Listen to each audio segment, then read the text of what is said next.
Good morning, students. Here we can see a person is rubbing an inflated balloon on his head, and it is seen the head is raised towards the balloon. That means some kind of attractive force is generated between the balloon and his hair. What is that? Today we'll be starting with the concept of static electricity.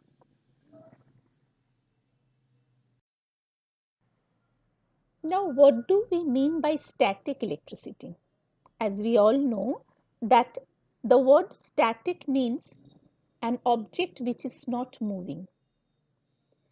But in our daily life, we are using different kinds of electrical devices, and there the electric charges move through conductors from positive terminal to negative terminal.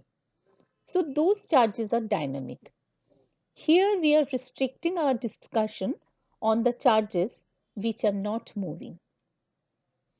When a huge amount of charge is building up in a certain body, then they can jump from one object to another object without any conducting path.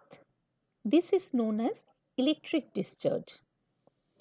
This we can see sometimes when during rainy season we are trying to switch on and some small spark is coming out from the switch, or huge amount of electric discharge we can find during lightning. We will discuss about it later. In the present slide, we can see few examples of generation of static electricity. In the first one, there is one pen with plastic body which was rubbed with certain object, and that very point of time it is brought just after rubbing near small paper pieces, and it is seen that the small paper pieces are attracted towards the plastic body of the pen. So some kind of charge is developed there which is helping the uncharged paper fillets to get attracted towards the pen. One funny gif is added there where an inflated balloon got stuck to the body of a furry cat. As because animal fur develops static charges, so it is attracting the balloon. When it is rubbed, the balloon and the cat's fur is rubbing against each other, they generate some kind of charge, static charge. Third example is a very common one. After combing our hair, when we bring the comb near small paper pieces, for the same reason the paper pieces get attracted. Let us recall the concept of structure of an atom. We know that all matter is made up of atoms. Atoms have two regions. One is nucleus at the center of it and the electron cloud surrounding the nucleus. The nucleus is made up of protons and neutrons. Around the nucleus there are orbits along which the electrons revolve. A proton contains 1 unit of positive charge and an electron contains 1 unit of negative charge. A neutron does not contain any charge. In an atom, number of protons are equal to number of electrons. So, amount of positive charge is equal to amount of negative charge. So, an atom is electrically neutral. What will happen to a glass rod when it is rubbed with a silk cloth? Initially, the atoms constituting the molecules of glass are electrically neutral because they have equal number of electrons and protons. Similarly, the atoms of silk are also electrically neutral as they have equal number of protons and electrons. But when a glass rod is rubbed with a silk cloth, the free electrons from the outer orbits of glass atom is transferred to the atoms of silk. So, the glass rod is losing electrons.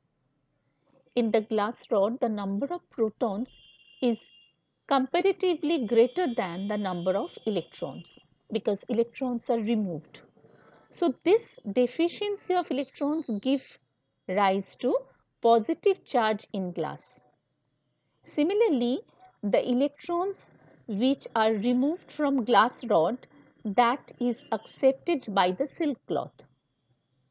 So, the number of electrons in the silk atom is more than number of protons. This excess of electrons gives rise to negative charge in silk cloth. Now, what will happen to an ebonite rod when it is rubbed with cat's cream? As we have seen in the previous slide, here also initially the atoms constituting of molecules of ebonite are electrically neutral as they have equal numbers of electrons and protons. So, the charge is neutralized. Similarly, the atoms of cat's fur are also electrically neutral as they have equal number of protons and electrons.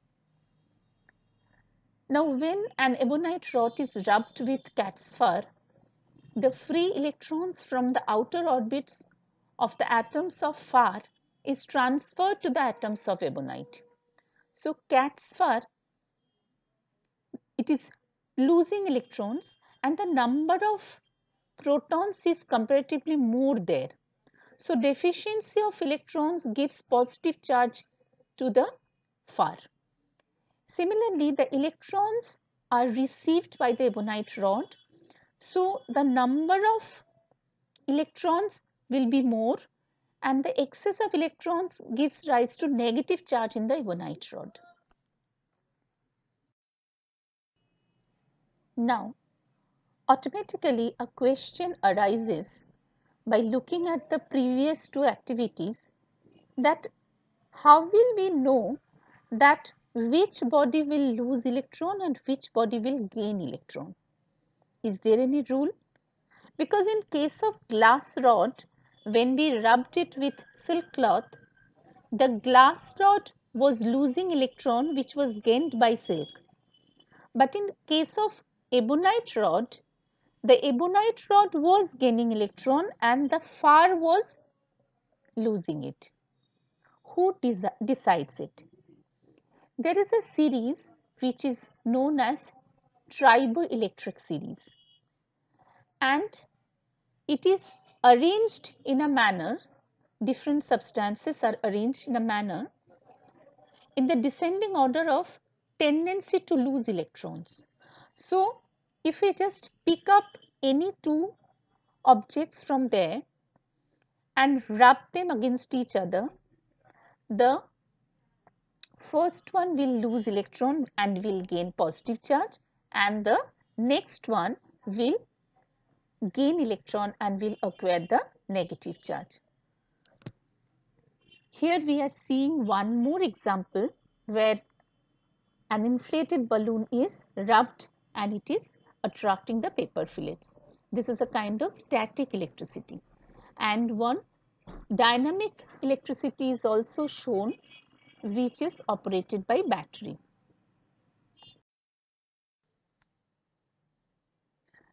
Let us see some examples of static electricity.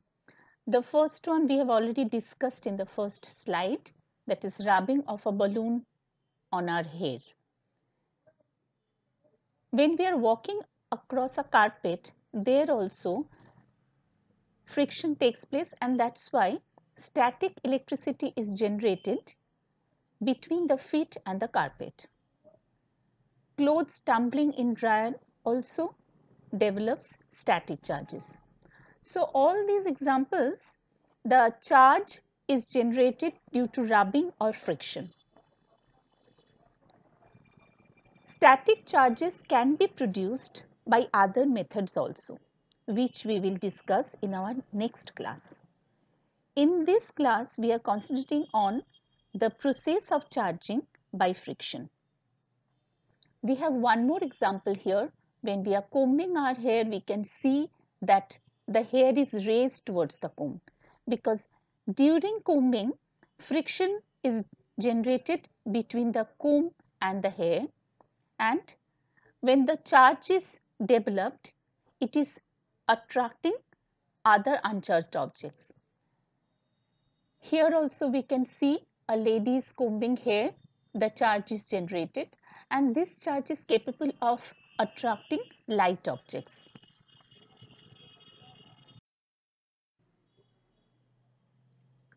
The law of conservation of charge. Charge can neither be created nor it can be destroyed. The charge is only residing within an atom. An atom contains positive charge in its nucleus and same amount of negative charge it contains in the electrons, which is in the orbits surrounding the nucleus. Now, when two objects are rubbed against each other, the number of electrons lost by one atom must be exactly equal to the number of electrons gained by the other atom. So, the total amount of charge before charging and after charging remains the same.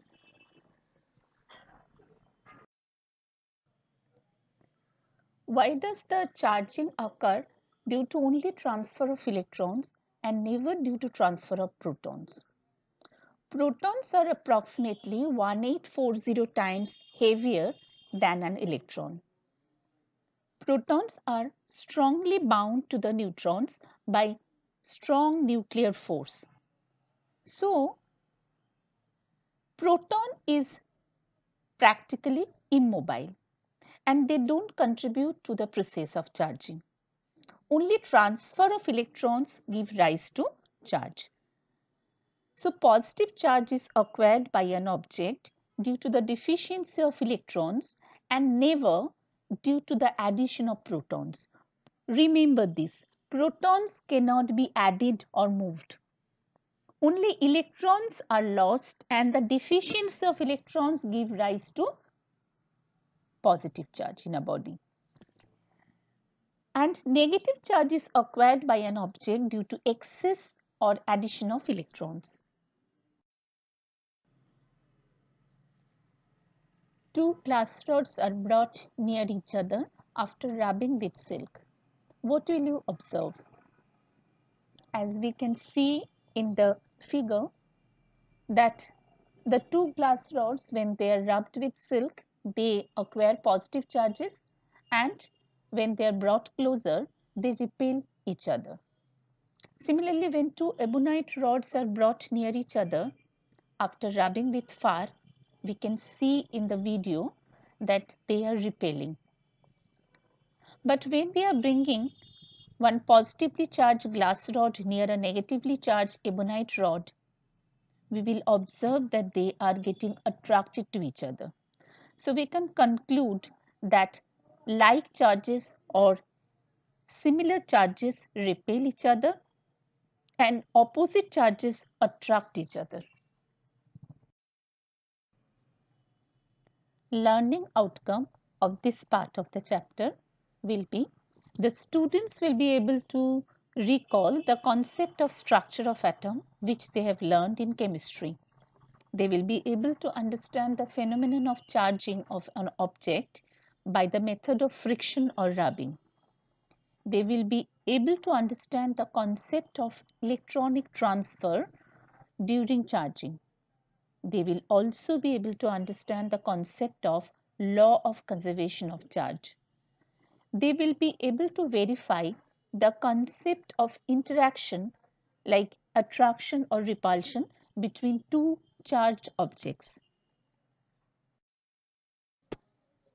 Now let us do one experiential learning on the concept of charging by rubbing.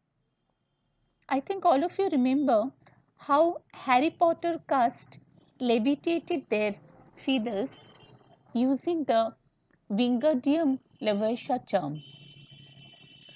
Now you can also have that power by using static electricity. You will be needing a simple plastic rod, a piece of cloth, and a light plastic bag. What we have to do is, we have to rub the surface of the rod with the cloth for 40 seconds. Now we have to flatten the plastic bag and rub the cloth against its surface for another 40 seconds.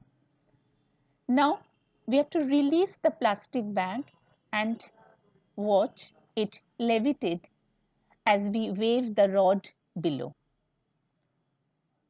Now, what is the magic behind it?